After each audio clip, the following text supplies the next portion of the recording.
যারা এতদিন উন্নয়ন উন্নয়ন বলে লাফাইছিল, এগুলো কি তাদের বাবার জমি বেচা টাকার উন্নয়ন ছিল?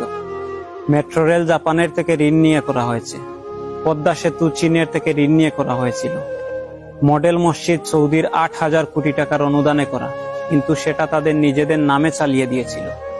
কর্ণফুলী টানেল চীনের থেকে করা, আর এইসব ঋণের বোঝা দেশের সাধারণ জনগণের মাথায় আছে। কারোর বাপে সুদ করবে না এগুলো।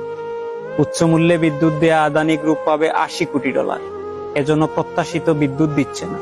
প্রতি ইউনিট 60 টাকার বিদ্যুৎ কেন 14 টাকায় কেনা হলো? তেল দেয়া কোম্পানিগুলো পাবে $50 কোটি, তারাও তেল দেয়া প্রায় বন্ধ করে দিয়েছে। দেশের গ্যাস অনুসন্ধান না করে উচ্চ মূল্যে এলএনজি আমদানি করে সামিটের মাধ্যমে ডলার লুট করেছে বলে ডলার সংকট। গ্যাসের অভাবে বন্ধ আছে গ্যাস ভিত্তিক বিদ্যুৎ কেন্দ্র। সরকারি বিদ্যুৎ উৎপাদনকারী প্রতিষ্ঠান পিডিবির কাছে কেউ পাবে 4,000 কোটি, আবার কেউ 3500 কোটি টাকা, অথচ গ্রাহক নিয়মিত বিদ্যুৎ বিল দিয়েছে।